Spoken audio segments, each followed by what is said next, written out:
this equation. Yeah. That's all. That's what we're working on. I forget how I define this now. I think the slow field was Z. Let's say it was like this.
Remember how easy real space RG was in retrospect? So remember it was like, philosophically what you're doing is, doing one RG step. In this case, it's in the action, S to S prime. And then in real space RG, it was tracing out the degrees of freedom within the block. And here it's essentially taking this expectation value over the fast modes. And then you rescale. So in this case, you rescale momenta and the fields. So you're taking the slow field and turning it into the fast, or turning it into just the renormalized field with the scaling dimension, which I forget what it was off the top of my head. Okay, so we have this cumulant expansion, which goes to all orders in principle. And what we did was just evaluate the expectation value in the first cumulant, last class. And that got us these RG equations. And then when I identified, was it B, what? E to the delta L, or DL, if you will. Then we derived these the set of differential equations. I think that's where we were, roughly. So this Gaussian plus first order cumulant, gives a fixed point. And remember how you find the fixed point? This is parameterizing the RG, right? So it's like when you're going from whatever, R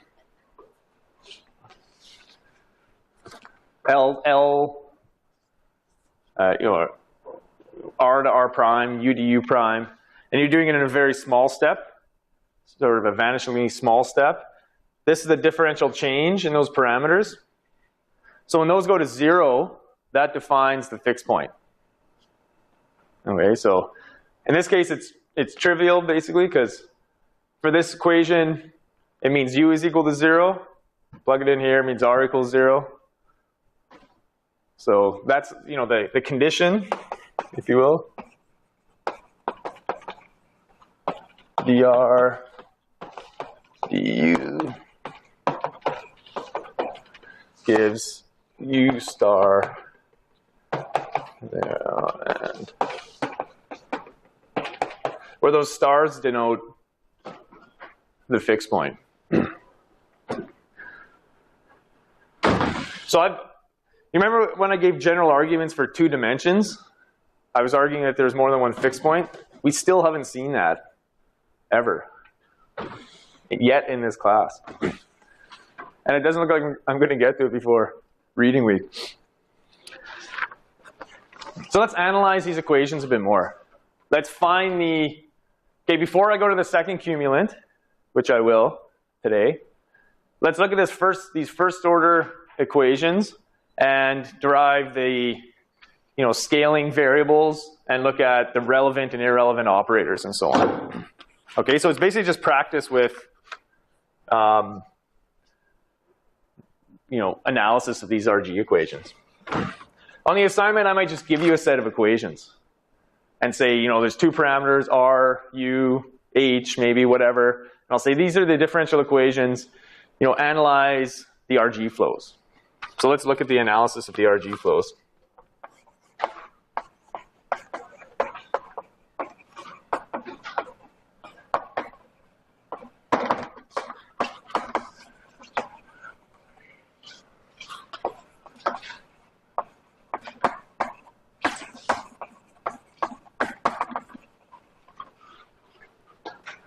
So just to look back at your notes.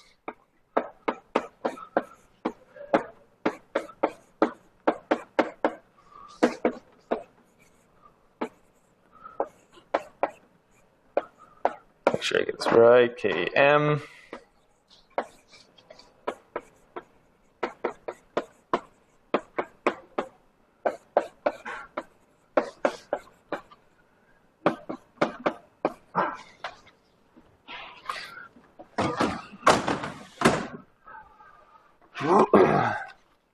Remember this equation? I defined delta Kn, say, is the difference between Kn prime after one RG step and the fixed point. That's related to, delta K before the fixed point via this matrix, which I called T. So this defines T.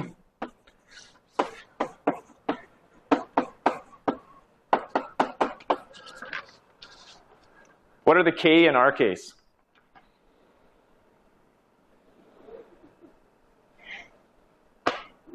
What are K? What are these K?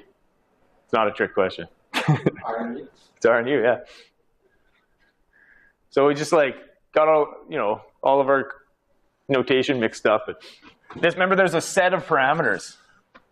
I was saying T and H before, like temperature and field. But R is just related to the reduced temperature, right? It's like T minus TC. And U is the strength of the phi-4 term, so the strength of the interactions. So we just need to, look at this, derive this T matrix, get the eigenvalues and eigenvectors, and that'll tell us how our RG flow diagram looks in terms of the axes. And then we can analyze it from there. So this matrix, again, just recall.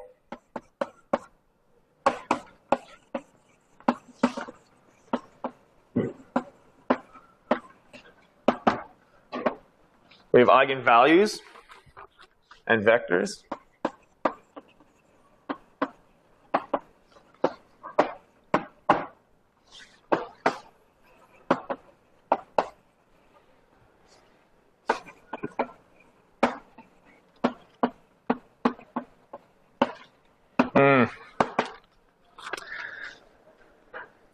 I called the scaling variables U. And I already have a U. And so I'm going to have U in terms of linear combinations of R and U. That's going to be confusing. So let me call them U tilde. Okay. If a tilde, it's a scaling variable. I know I also use U tilde for some intermediate RG step, but let me just define U tilde in this case as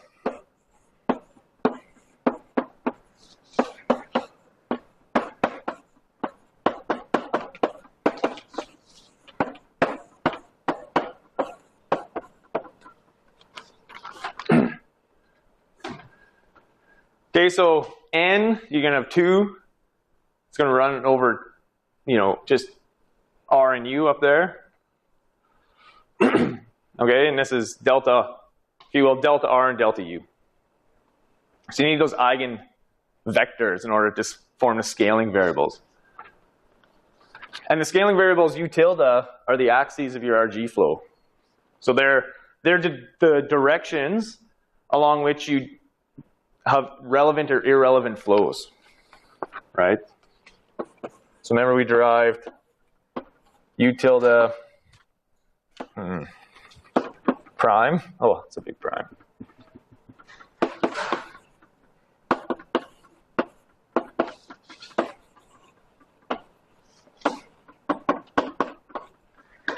And this was b to the y, I, which defined the scaling dimension, y. And you're imagining doing, you know, an infinite number of RG steps. You're iterating to infinity. So the reason you write it like this is so that if you can determine what y is, you know whether or not you have relevant or irrelevant flows.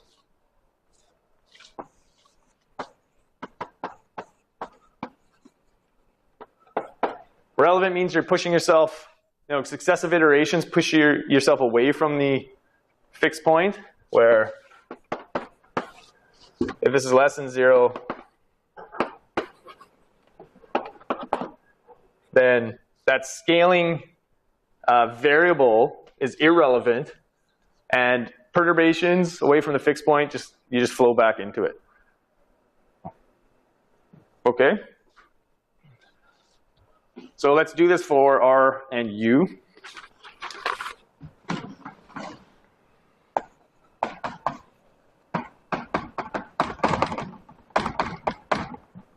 Oops.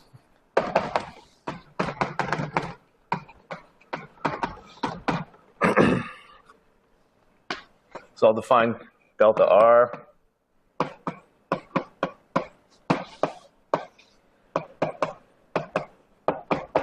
So I'm just rewriting these equations. Instead of using K's, I'm using R's and U's. Okay, so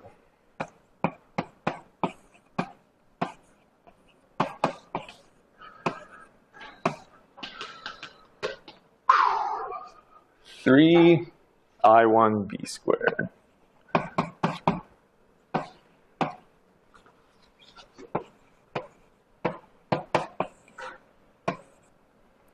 B to the 4 minus D. Okay.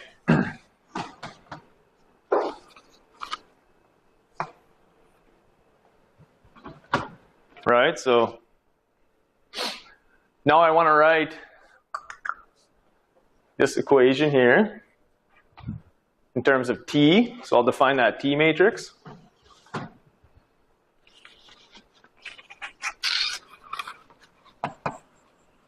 Let me write it like this.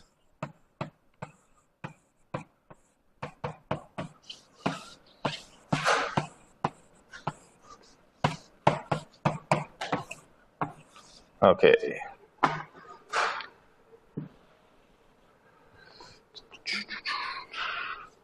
So now I need this thing. So I need the derivatives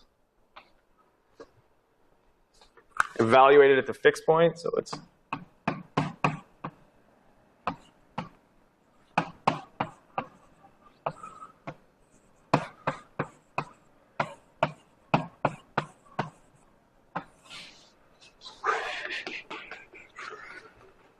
at R star, U star.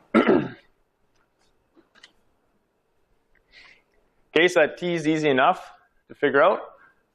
I have my equations for R prime and U prime up there. R prime, U prime.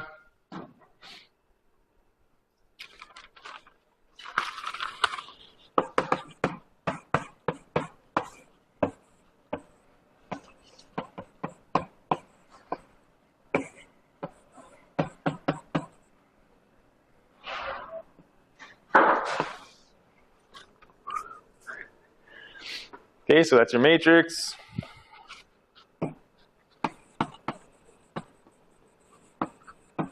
Eigenvalues.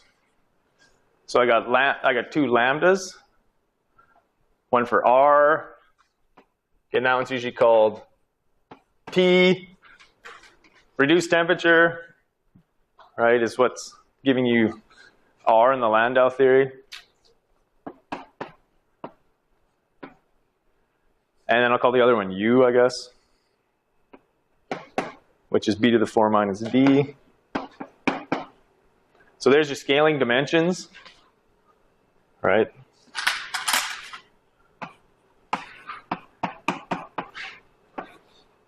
YU. So one of these flows is going to become relevant or irrelevant at 4 dimensions. And so 4 dimensions is always special.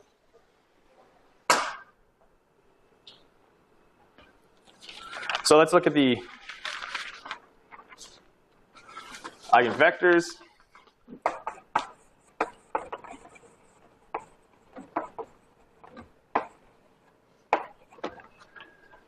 E to the I don't know, P or R, whatever you want to call it.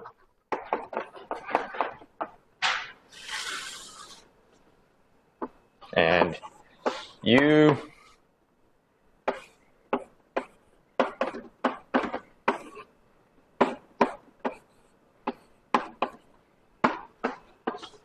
All right, they're vectors. I checked those last night instead of doing anything fun. So the scaling variable, so the first scaling variable corresponding with the reduced temperature is basically just the reduced temperature, but U mixes them together. So the 2 different U tildes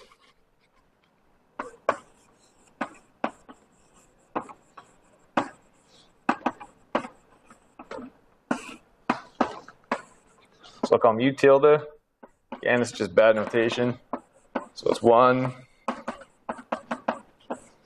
plus, 0. What? U minus U star. But the fixed points are 0 and 0, and you have a 0 here. Okay. So that's the direction for one scaling variable, and that the yellow scaling dimension corresponds to this axis, if you will. So U tilde U, great. Okay, so it's just, there's a minus here. I don't know. Call this a constant. This will be minus that constant, R minus R star, plus 1, U minus U star. Okay, so it's, I don't know, like minus R plus U with some constant in front, right? So that's the direction of relevance or irrelevance corresponding to that Y subscript U. That's like the axes of your RG flows. So let me draw 2 cases. So let me label R and U like this. And so R is also UT tilde, right? But this is, say, minus R plus U. This looks like this somehow. Oops. So this should be U. This is the axis U tilde U. Okay, so these are the 2 axes with which the scaling dimension determines relevance or irrelevance. So there's 2 cases. Let's see. If you're greater than 4, okay, so R is always, so it's 2, so it's always relevant. Okay, so you have a fixed point here. That's your 0, 0, 0, so this is always relevant. So your flows look like that. And let's see, is U irrelevant for D greater than 4? Right, yeah. So irrelevance means if you perturb away, you flow back.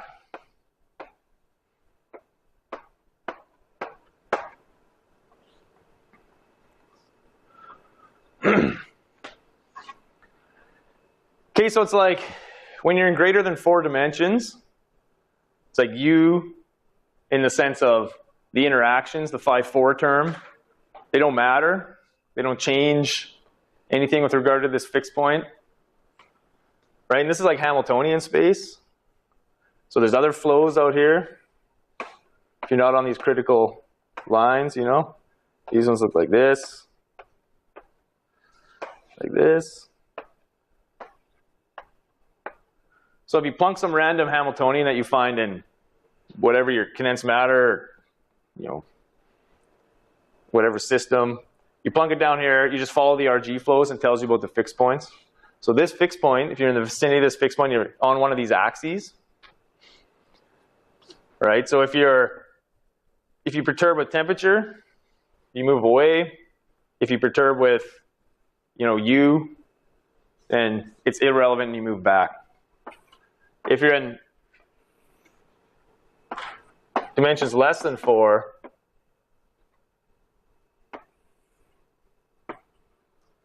then the relevance of R doesn't change, but it does for U. It becomes relevant. Everything's relevant. So you're always just flowing away from this fixed point.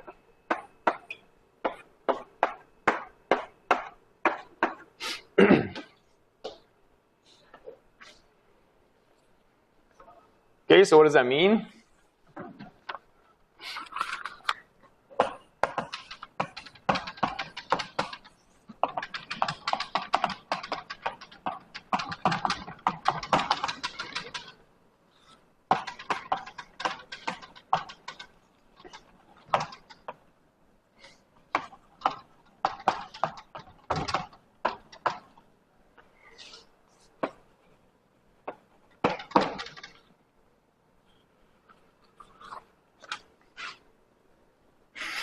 Stability means, you know, it basically, even if you have interactions, it doesn't matter. So if you're in dimensions higher than 4, that's why your mean field critical exponents are correct. That's why, essentially.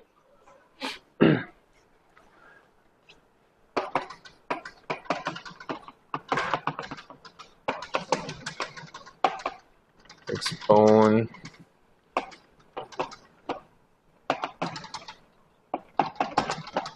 We've seen this many different ways now. But it's like this fixed point controls the physics, even of interacting systems, even of the phi-4 type systems at dimensions higher than 4. But when dimensions are less than 4, the interaction, which is U, or more specifically U tilde or EU, are relevant. So any small amount of interaction, like you would get in an Ising model or anything like that, pushes you away from this fixed point. So that fixed point doesn't control the physics of interacting systems, you know, for dimensions less than 4.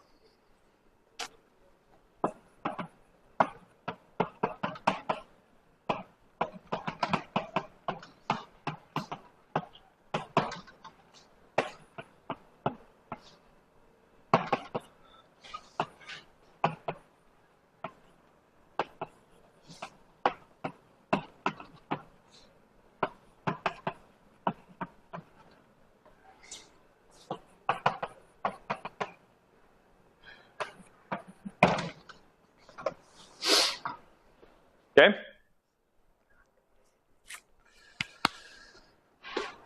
What else is interesting? YT, that gives us nu. We get nu as 1/2.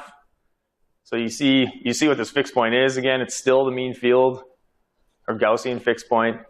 So the cumulant, the first order cumulant, you know, it's added this other direction. Okay? But into your diagram, but it hasn't added a new fixed point. We're still dealing with the same fixed point. The Gaussian fixed point, the non-interacting fixed point, whatever you want to call it. Okay, so again, you've added these flow directions, but the relevance or irrelevance hasn't changed the fact that we're still dealing with that same, you know, nu is 1/2, mean field, Gaussian theory.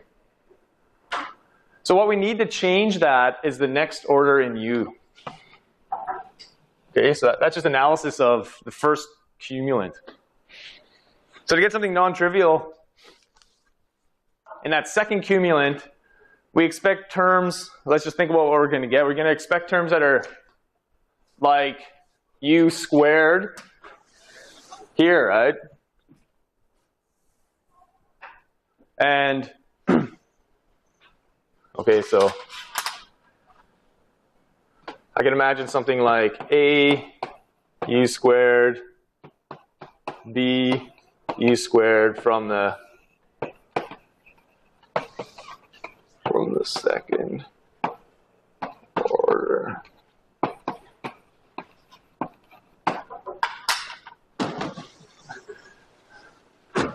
Okay, so part of what we have to do now is solve for that a and b. Let me just write that over here.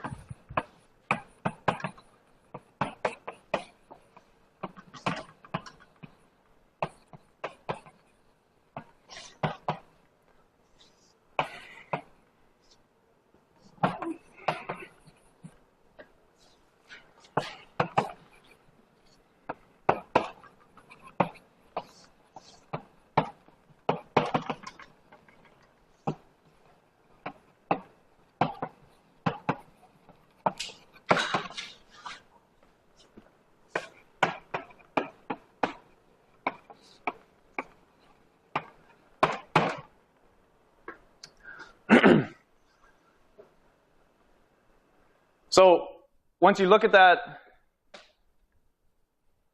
especially that second equation for u, you can see that you'll get a non-trivial fixed point. Because I don't want to calculate the second order cumulant unless it's going to change this diagram, right? And you can see that it does.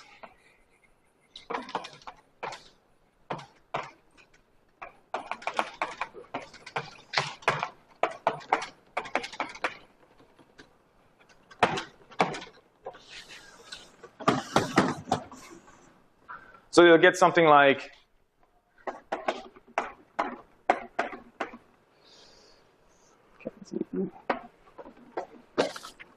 4 minus d.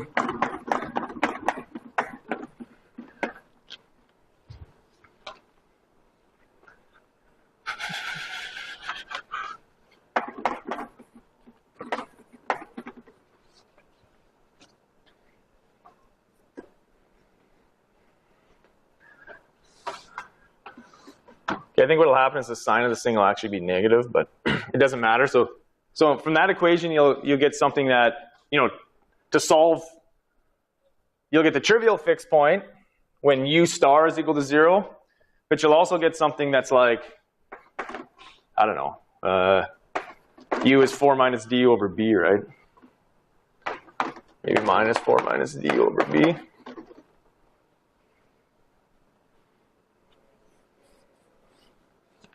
And I think what happens is this turns out to be negative. So this looks like this. But that's the new fixed point. We'll have to solve for b.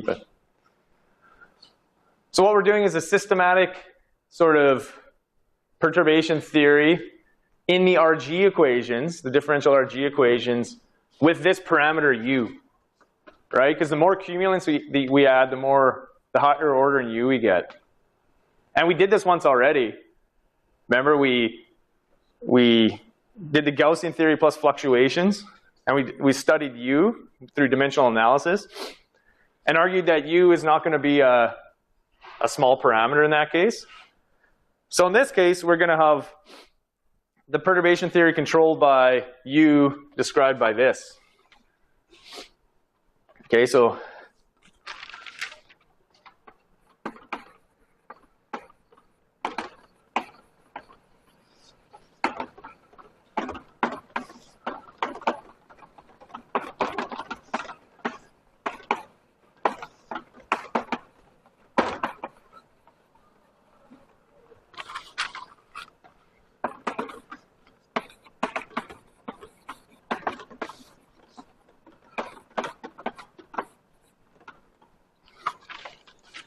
this is called epsilon. So this is the epsilon expansion. Does that make sense? Why should it? I mean, we're going to plug in d equals 3 or d equals 2. That's the only interesting cases. Like d equals 1 is basically trivial. You can solve, there's no non-trivial fixed points. Besides those we've already solved. So if we want interacting theories, like Ising models, then the only interesting dimensions are 2 and 3. And 2, and 3 aren't really perturbative. So this is the epsilon expansion. I mean, that's all I can say.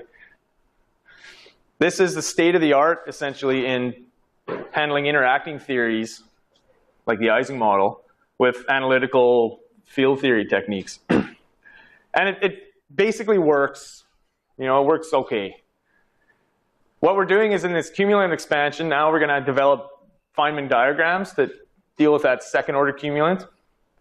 These diagrams have loops and so on in them we have to keep track of.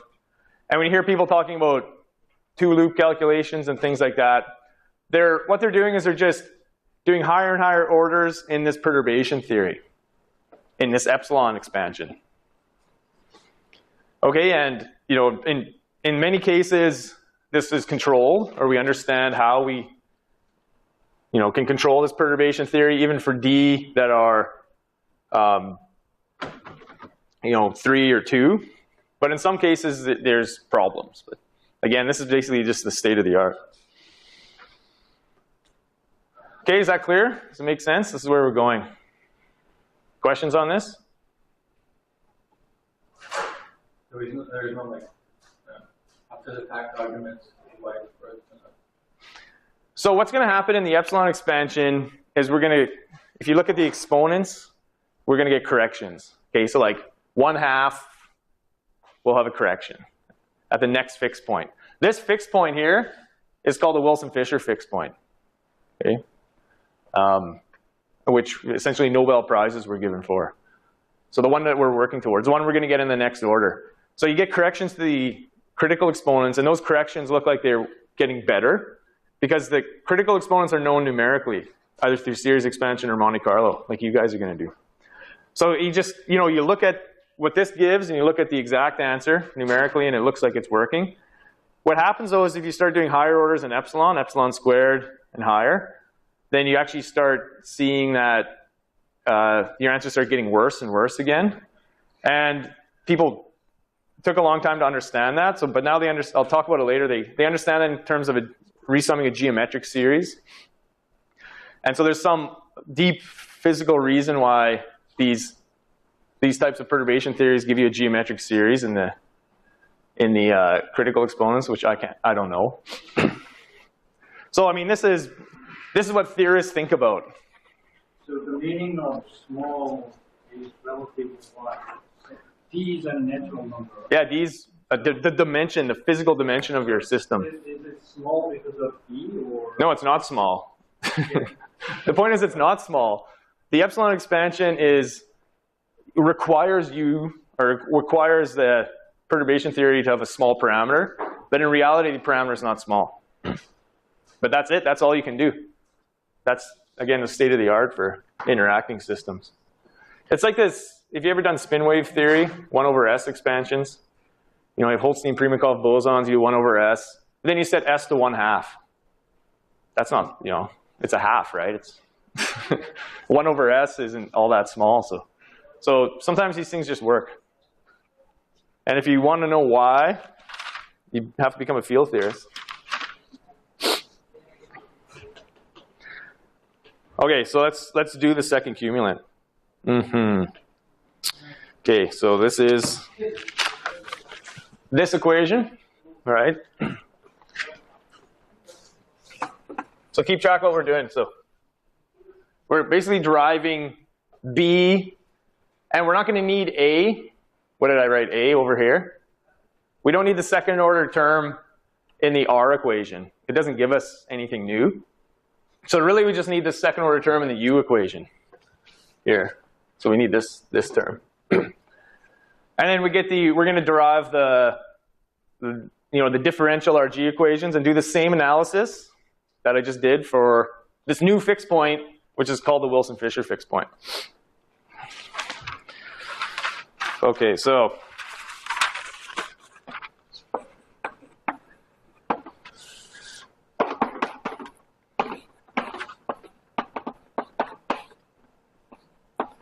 we need these averages over the fast modes for that term. It's a huge number of terms. We had A, B, C, and D, and E, I forget, maybe 5 terms for this one. Then we only had to calculate D, and remember there was a combinatorial factor and everything out in front. We carried those through into those equations, right? We got those factors correct. We need to do that for, this is that thing squared that we just calculated. And we also have to calculate this thing, which has also a huge amount of terms in it. So if you think about it too much, you'll just give up. But luckily, people have done it before. Okay, so what do I want to know? So let's just remember the form of this. So there's our U.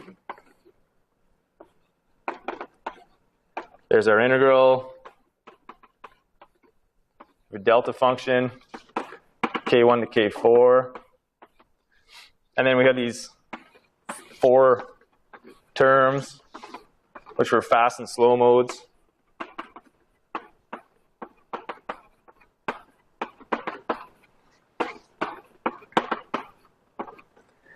And that was for K1, K2, K3, K4.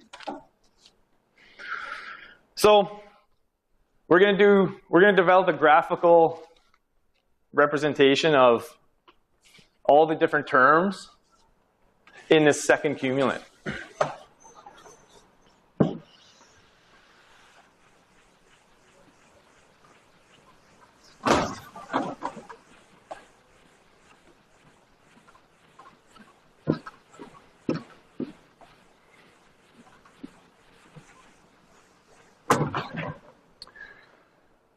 And remember, the delta function is momentum conservation. We have all these delta functions that are like K1 plus K2. That one's K1 plus 2, K2 plus K3 plus K4. So will it represent those delta functions by a vertex with momenta coming into or out of them? And so the momentum conservation will be sort of taken care of graphically.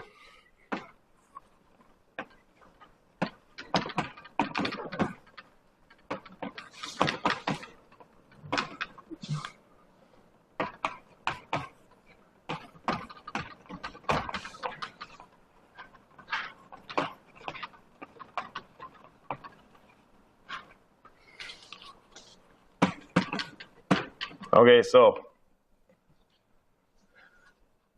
let's see, I want, U over 4, 2 pi, d, the delta function, let me write it out, K1.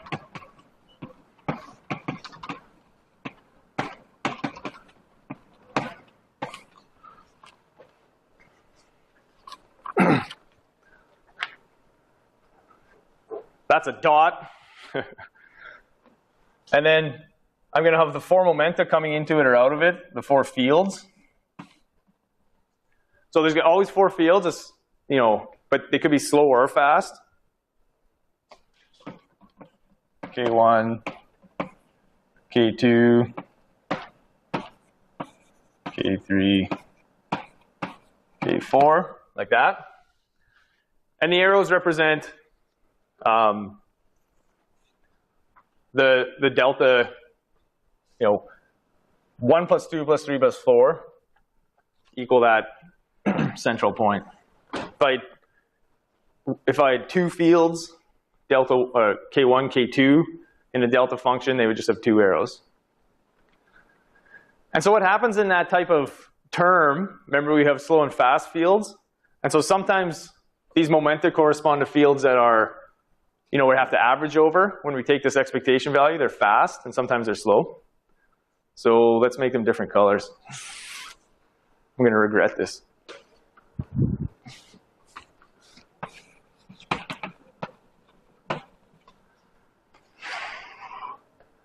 I don't know which one. Slow fields.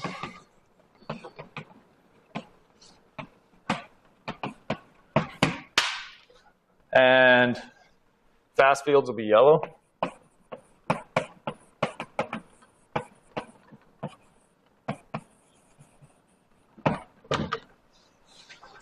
That's the fields that are associated with a given delta function, if you will.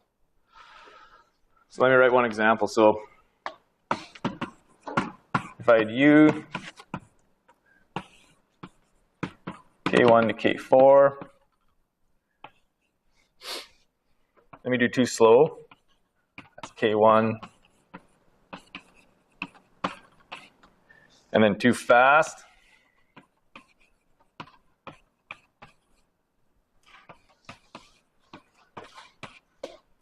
Two pi d.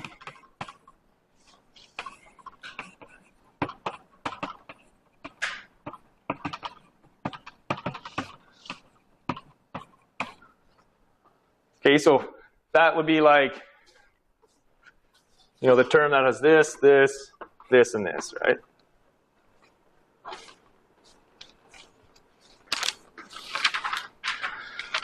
Then the vertex representation would be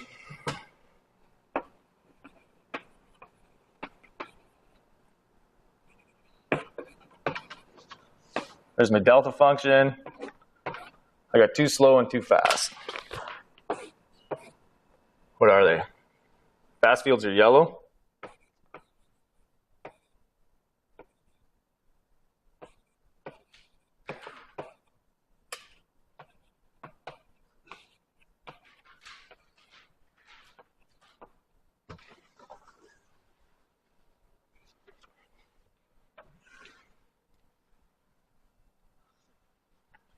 Okay, so we have tons of these.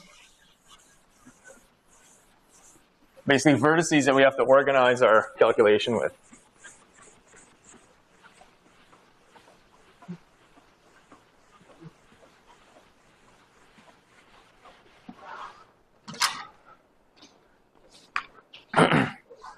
There's 5 terms in that, you know, A, B, C, D, E, if you look back. In each one of those S ints. Okay? So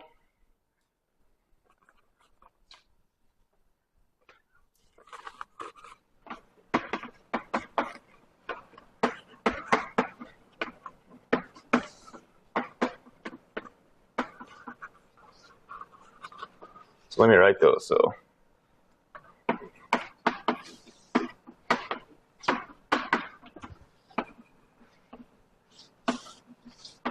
look back to your notes from last time. A was all slow fields. Okay, so look like this.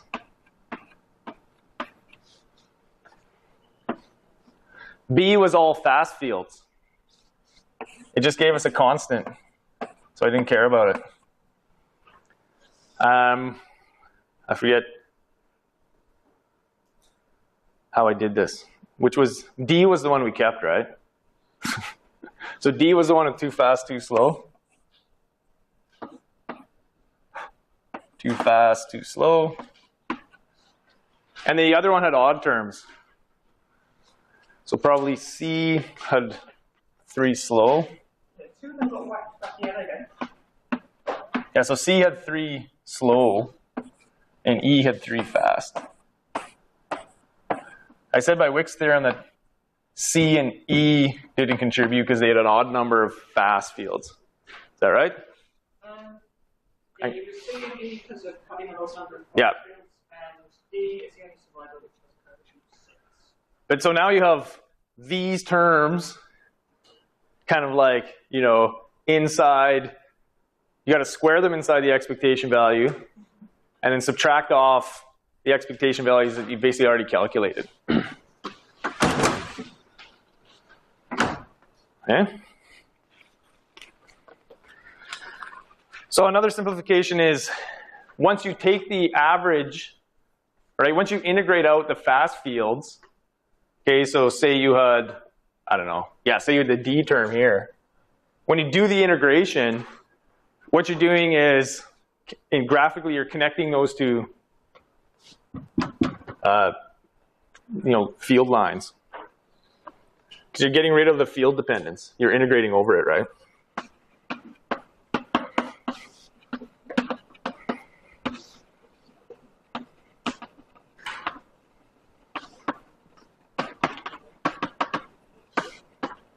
So that's this.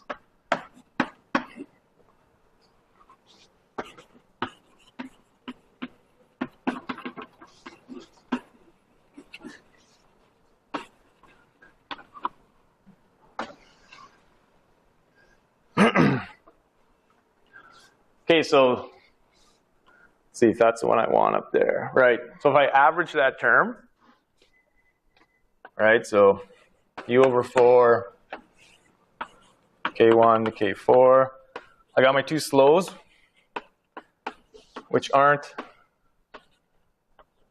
touched by the integration. Because remember, the average over fast fields is in the shell lambda over beta lambda. Right, so it only affects these two fast guys.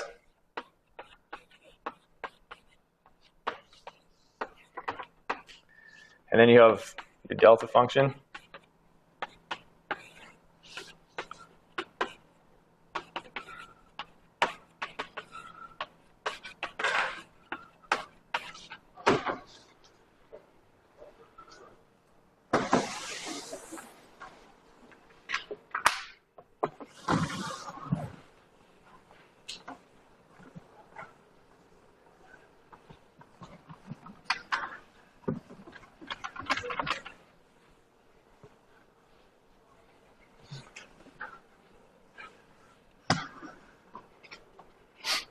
Okay, so that'll be like taking, it's like a D term, two fast, two slows.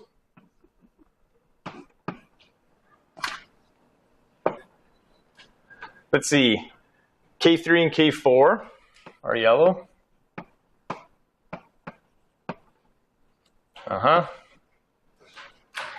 And K1 and K2 are white.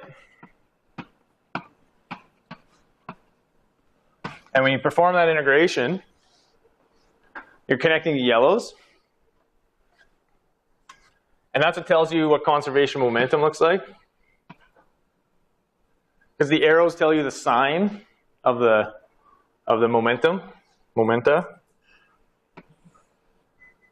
Okay.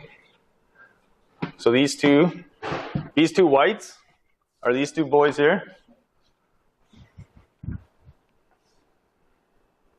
So the momenta doesn't change, it's still, K.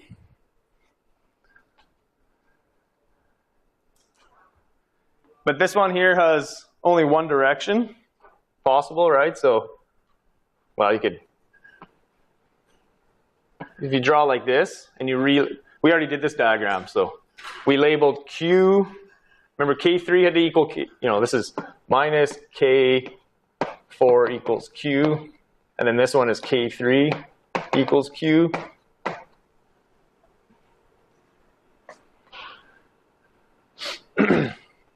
Okay, so because K4 and K3 have to be the opposite sign in order to make this loop only have one direction.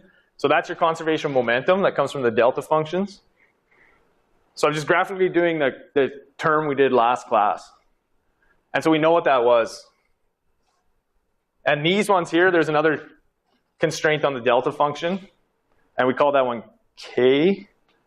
So we had something like K and minus K here. Or I think I drew it. You can also draw this one like this. So that's Q. Like that, and then this is K.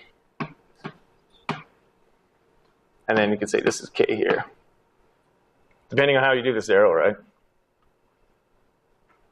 You can just call it minus K.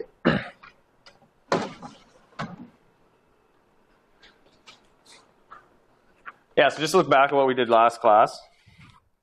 So each dashed line here, right, the fast fields. Oh, sorry, each yellow line.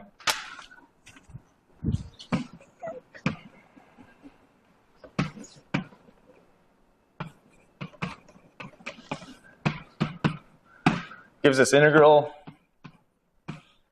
Oops. Over G naught that we solved in the last class.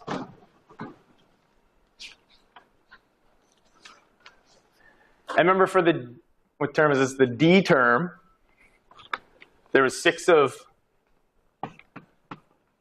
these.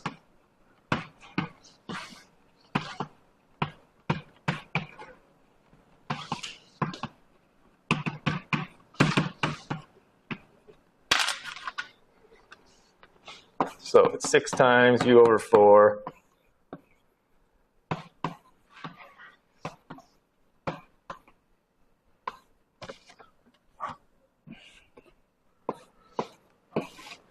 And the integral we evaluated was this.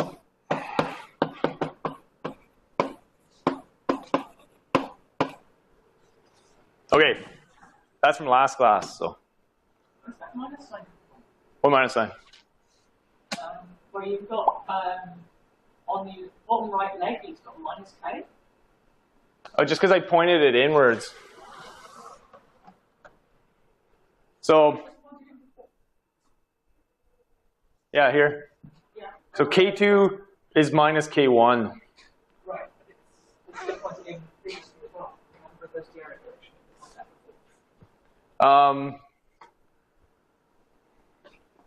Well, okay. Let me deal with those. We're gonna deal with those right now. So if you look at the K, when we evaluated this last class, there's a delta function that gave the momentum conservation for what I'm calling K up there.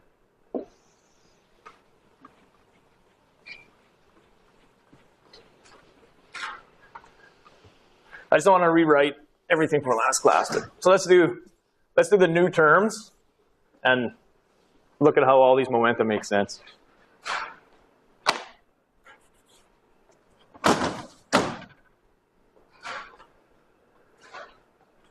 So I'm kind of going to do this fast because I'm not making you do this on an assignment. And if you want to do this, you basically have to sit down and do it all from scratch to understand it. But I can give you all the ingredients. You can get the gist of the equations. There's momentum conservation that knocks out a bunch of these terms. So you have to think pretty carefully about this stuff. So let me start drawing diagrams for the second cumulant.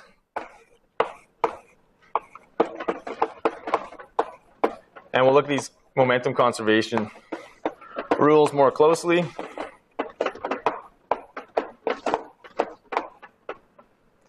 But that's squared. This one is squared like this.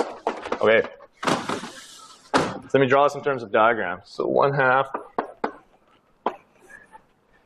So I got all these things here. Yellows and whites.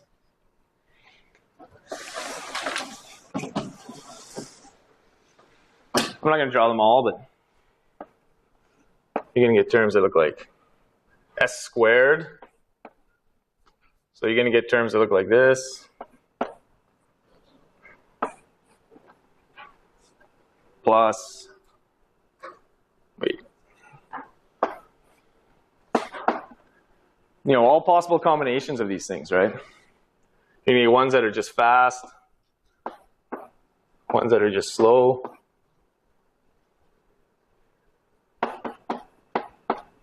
And then you have to average over the fast fields, okay?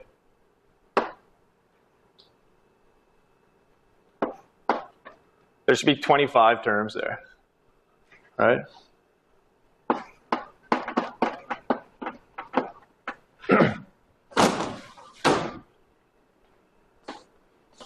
And the second one is two dot products of these things, right?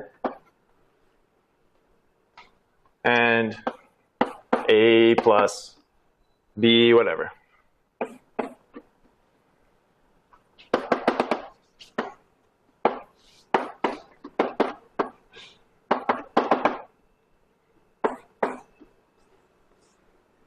Each one of those, again, has 5 terms.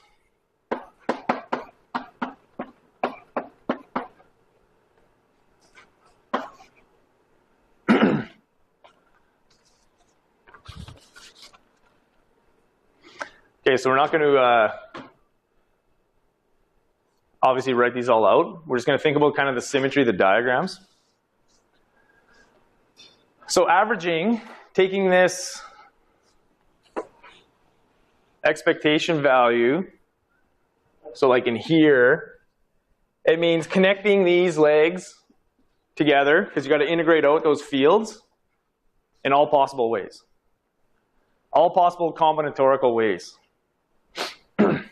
So the diagrams will help you keep straight, number one, all the combinatorics that's going into these pieces, and also the conservation of momentum once I'm less sloppy with my K's and Q's. Okay, so I'm not going to do them all, but I'll just tell you how each term goes.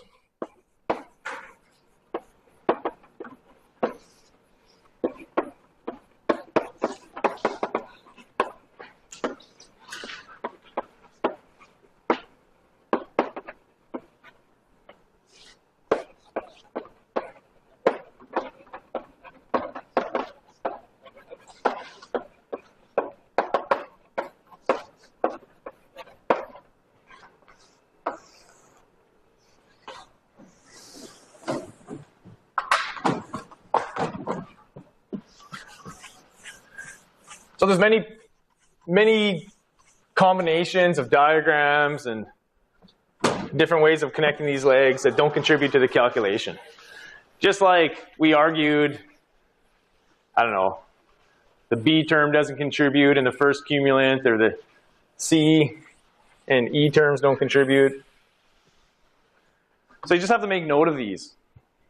And the first one to make note of is that disconnected graphs. So if I connected this field and this field, so that's how I did the integration, those cancel between the two terms in the cumulant.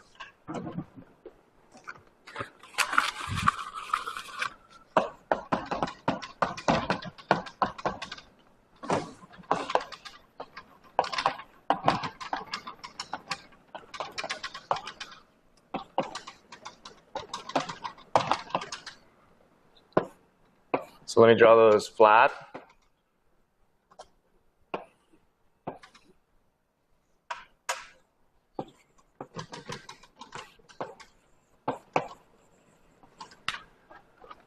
You know, if you can imagine taking the expectation value of those two terms, that cancels between S int squared and S int squared.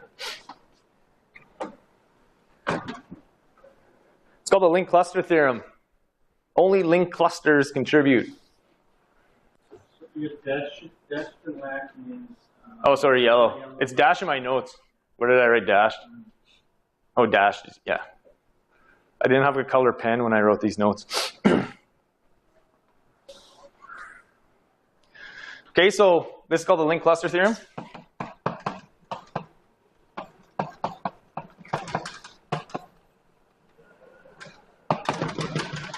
You can draw them all out. There's other ways of seeing it. These disconnected pieces give you, I think, if I remember correctly, super extensive scaling in the free energy or something. So they're unphysical. So you just need connected diagrams.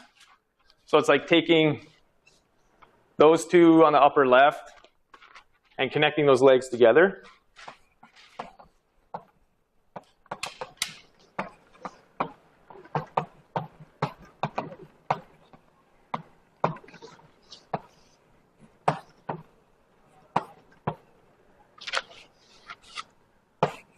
And I'll draw it like this. So I have these two pieces, and I'm just going to connect them like this, and then keep track of momentum conservation with the arrows later. Okay, so the cumulative expansion is actually the sum of all the connected diagrams. So let's draw all connected diagrams.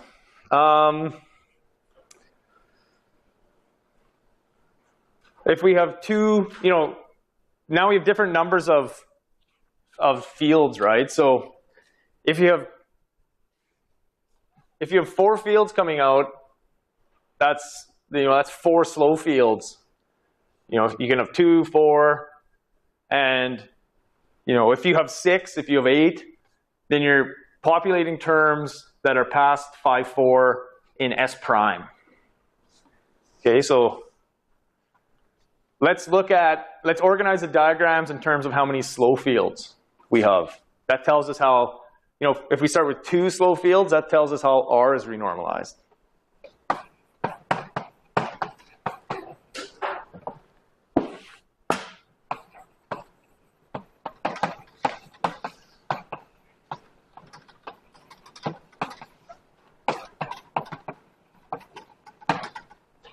This one would have four slow fields. But now that we're combining diagrams, we need to consider like two E's together that give us 2 slow fields, right? So we do have to consider all these A, B, C, D, and E's. So that one would look like this. There's 2 of these terms. This is E.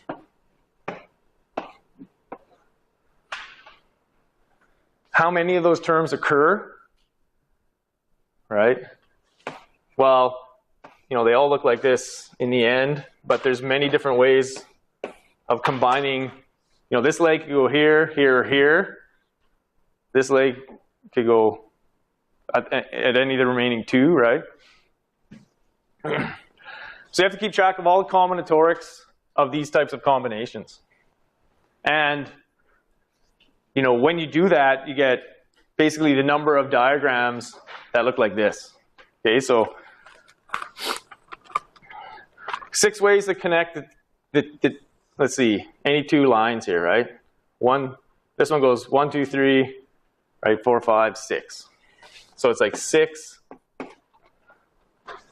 And there's 4 different possibilities for each one of those choices, which leg you start with initially. So it's 4 times 4, right, for each side of the diagram. And I'm going to include the factor of 1/2 from here. Okay, so I'm also going to include this. So you need to know your combinatorics.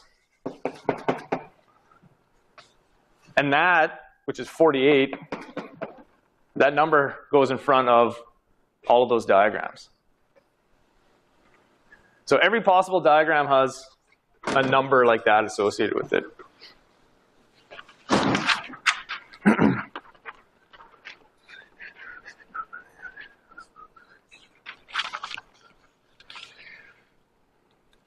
Even better, the same starting point on the left results in different topology of diagrams. Okay, so I can also take that diagram with 2 slow fields.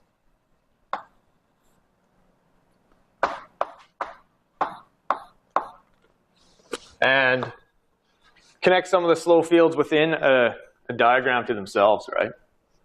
Why not? So that would give me something like 1 connection between them. They have to be connected so they don't cancel between the 2 terms of the cumulant. Do you have a question? Yeah. And 2 pieces that are connected within the diagram. So the only things that get contracted out are the yellow lines? When I take this expectation value, yes. Right, I mean, what you've written down on the last line before the bus, it's got 3 yellow lines that need to pass, that's 0. Um, 6 times 4 times 4 times 1/2 is 48. Okay. 2 diagrams, before you join them up, you've got 3 yellow lines going to each. Right. No, that's what I'm saying. They're only 0 if you took the expectation value of them alone. Right, okay, so once you multiply them up. Yeah. Right, okay. Yeah.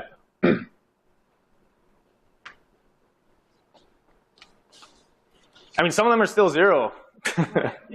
But you have to be more careful with which ones are 0 and which ones aren't.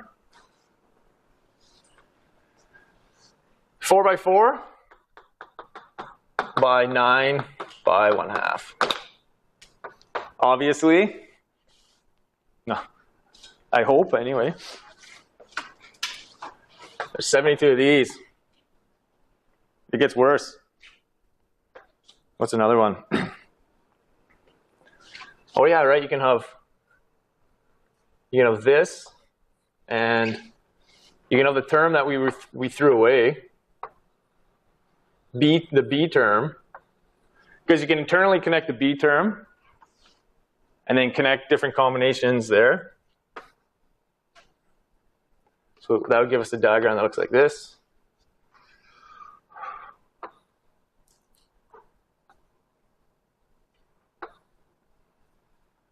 Huh. Okay, I figured this out. 4 choose 2, which is 6. 2 by 2. This is just my internal logic. This one happens to have 72 also. Okay, so we're just organizing all the terms so far. I think that's it for terms with 2 slow fields. I can't think of another way of doing it. So now you have terms with 4 slow fields.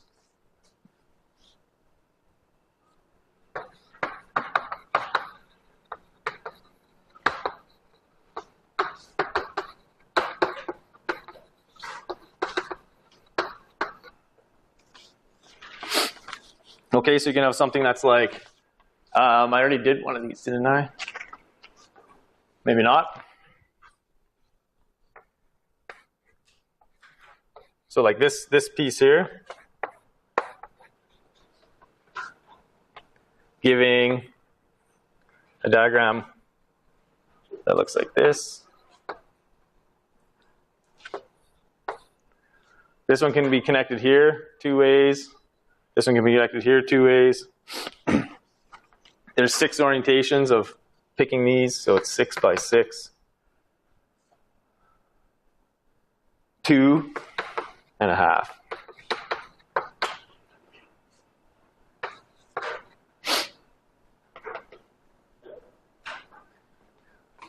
That's 36, right? I got another one that's 1 leg.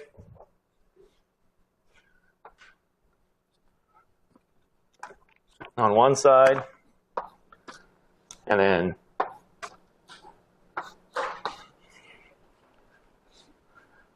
one, 2, 3, 4. So that's 4 fast fields there. That one gives a weird one.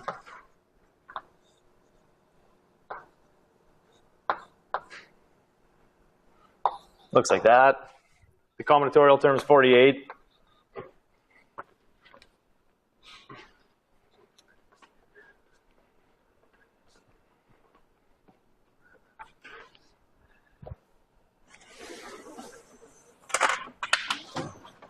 Now there's terms that we're going to ignore. So just like we ignored the one with 4 fast modes in the first cumulant, there's going to be diagrams that have all fast modes, for example, in the second cumulant. And they could look like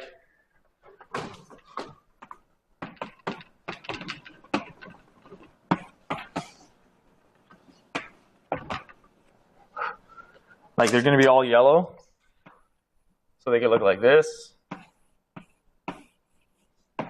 Or, right, 1, 2, 3, 4, like that. They'll just give constants.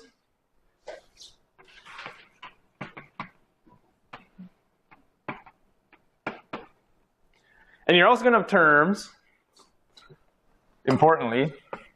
So that's all, way of 2 fast modes, 4 fast modes. And you're also going to have terms with 6 fast modes.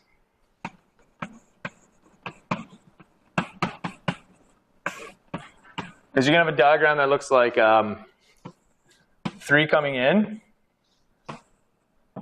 3 coming out.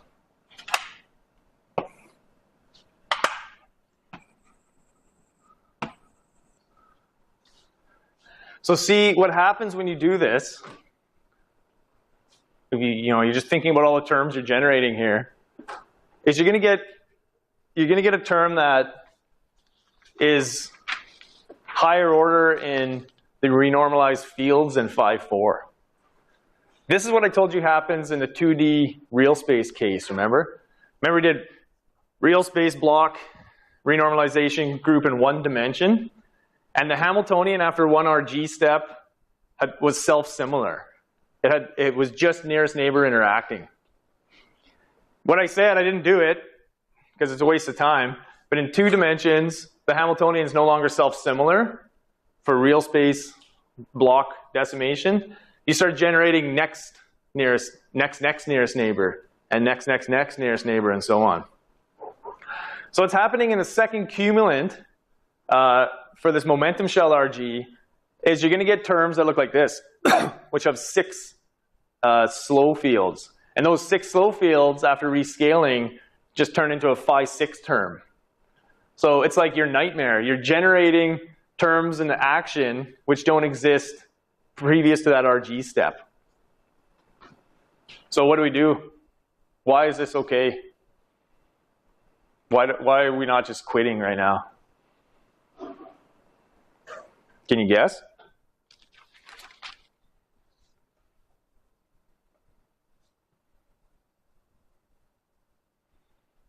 So what happens is higher order couplings. So we have R, we have U, we have whatever, U6 for this term. They turn out to be irrelevant. So they just give further irrelevant directions.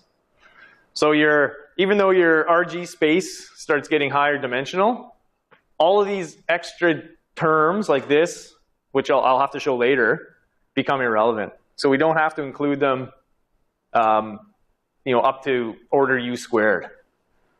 They're going to be irrelevant in respect to this new fixed point that we're dealing with. So that's not obvious.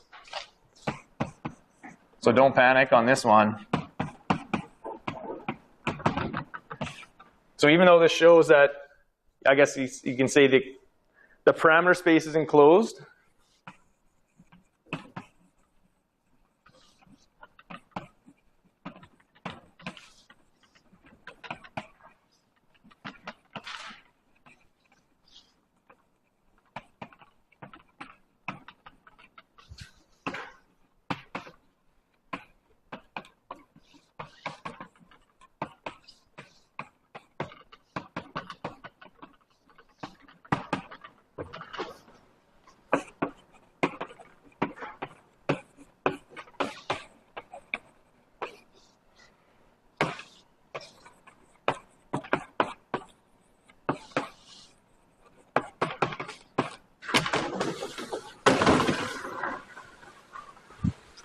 that it's, what do we call these, scaling dimension. We will show that it's scaling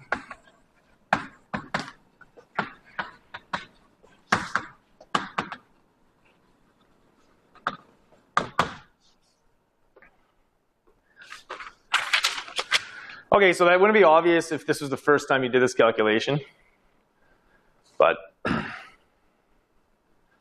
again, we're not doing this in historical perspective.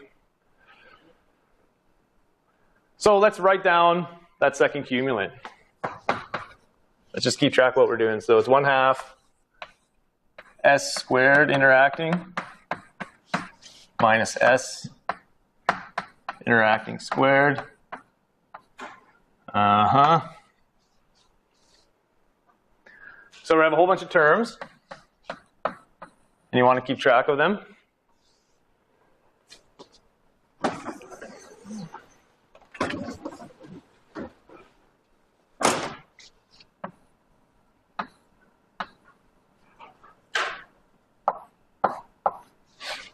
48 of those.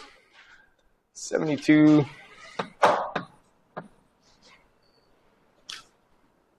Of which ones? Oh yeah, okay. So.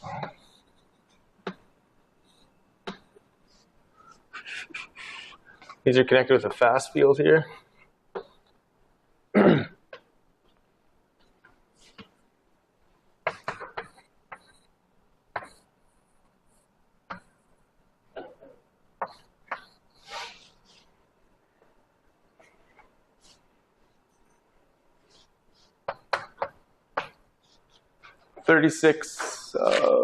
Did I write this one down?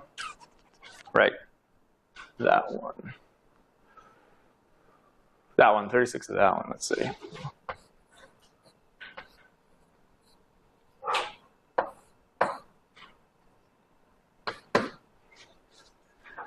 What else?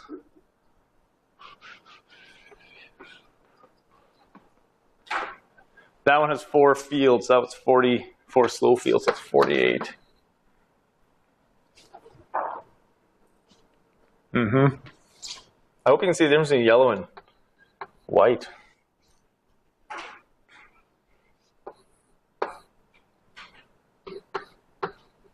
Okay, I think I got these in the right order. 2 slow, 2 slow, 2 slow, 4 slow, and 4 slow. Okay, so this is slow.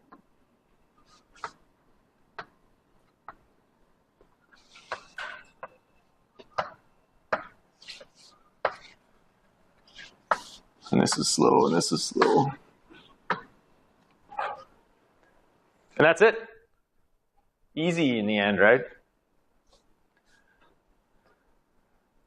So I've left out all the phi 6 terms, and we just have to now evaluate the integrals for each one of these different diagrams. Okay, so the first 3 terms have 2 slow fields in them. So they give you, after S goes to S prime, they renormalize, let's see, the R term, right? Because R is proportional to phi squared. But they do it in second order in epsilon. And epsilon's like U 4 minus D. That's what I'm going to call 4 minus D now. So that's that A term. Remember I wrote in the pink, I wrote A U squared. We don't need those in that equation. We don't need those. We don't need this term, or this term to give us the Wilson-Fisher fixed point. So I don't want to calculate them.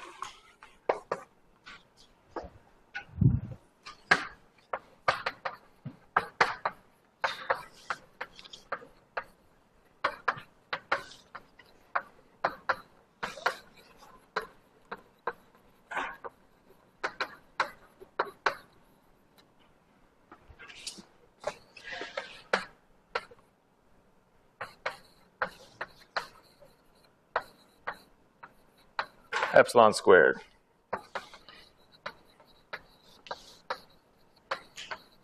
If you're doing high order accumulants looking for different fixed points, which people have done, then you need those, but. Okay, so forget those first 3 terms. So let's look at the last 2 terms. Okay, this one is a weird one.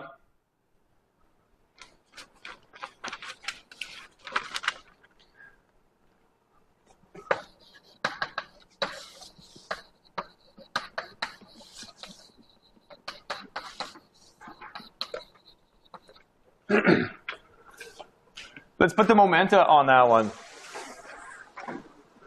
So we have to look at momentum conservation. Remember the vertices are like the delta functions, the thing I'm erasing right now, which would have been useful.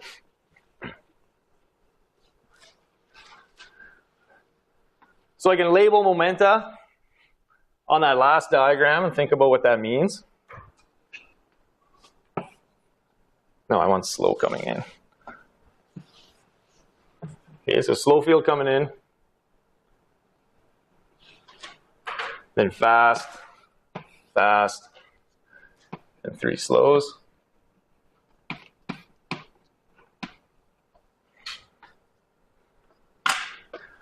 So K1, K2, K3.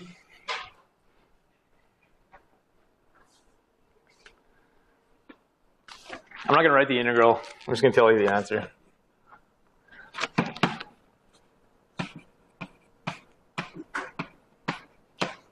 So label your momenta somehow. And you'll see that, you know, this one is like the Q, the one I called Q before, I call this one P. In order of momentum conservation, at this, right? So this is a delta function of K1, K2 plus K3, K4. I've already identified one of these momenta, or two of these momenta with each other through this Q.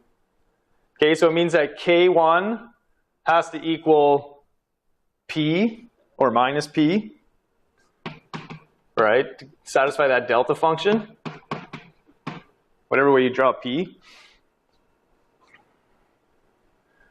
But one of those is a slow field, and one of those is a fast field. And the momenta integrals are only defined, you know, 0 to lambda by 2 by b, and then the outer shell, the fast shell, is lambda by b to lambda, right? So that's conservation of momentum, and that conservation of momentum says that that diagram has to be 0. Just lucky.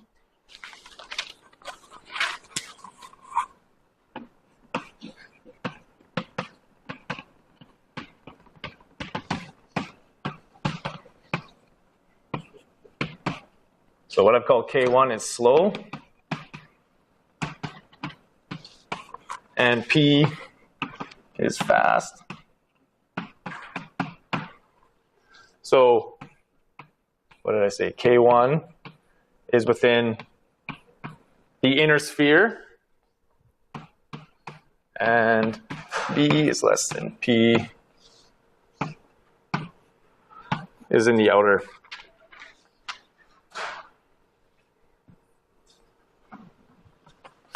So this diagram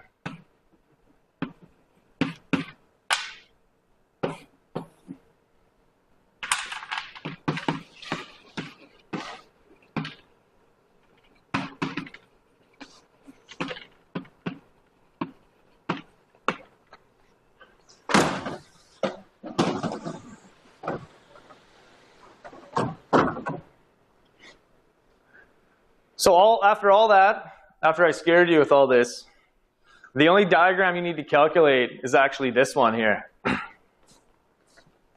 This is a kind of non-trivial one that gives you, you know, the b u squared piece in that second differential equation. So that's the one that will give you the piece that gives you a non-trivial fixed point. I mean, you can calculate all these diagrams if you want, but they won't contribute anything to this RG perspective that we're dealing with.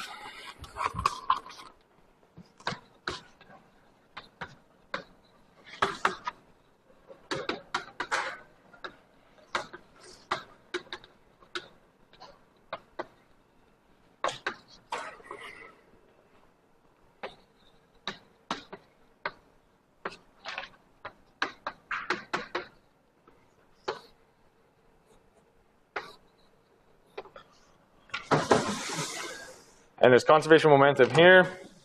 There's two fast fields.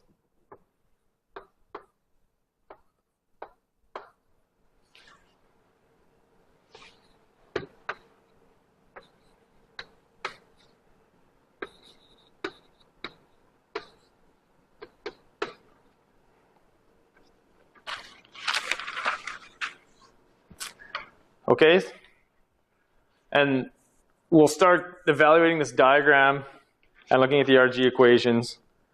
It's actually fairly simple to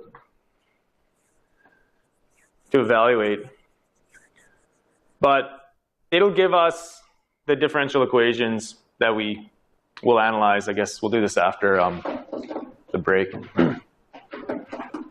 Any questions on this framework? So the absolute value of K1 in the direction of K1? Where did I write K? K equal to minus B at the top. So there's a delta function. So like last class we had that delta function that has, we wrote them as K1, K2, K3, K4. Then we started arguing for why, you know, certain momenta are constrained. Okay, so all the momenta have to, like K1 plus K2 plus K3 plus K4 have to equal 0 coming in there. And so say Q was K2 and K3, or I don't know, whatever, right? So that by drawing that loop, what I've said is K2 has to equal minus K3. So I draw that loop, and there's only one momentum associated with that, and they're related by a minus sign, because it's like delta K1 plus K2, which means K1, or sorry, K2, K3, which means those two have to sum to 0. So it's a vector equation, and it's the same with K1 and P. Okay, so if K1 and KP were, if K1 and P were momenta coming in with arrows in, I might call it K1 and K4, right? They have to satisfy the equation that K1 plus K4 is equal to 0. Okay, so I've just labeled K4 minus P, and so then K1. Oh, maybe your question was much simpler. K1 would be minus P. So those delta functions govern basically all of the, you know, all of the relationships. So I've been very careful because, like, we have to be careful now when we evaluate this diagram. But here I haven't labeled any of them. Question? The second pattern, or the second diagram, would that be 0 also? The conservation of momentum? Let me see. I think that one is, yeah. But I'm not 100% sure. Let's see. Yeah, because you have these two equal. Yeah, I think it is. Yeah. So if you're doing this in QFT, you kind of have an interpretation that these are particles that are exchanging some like force scalar and things like that. Is there another way of looking at this for us, or yeah, I mean, more it's like the math gives us and we? I mean, when you calculate the endpoint correlation functions in QFT, you get exactly the same equation here, exactly the same.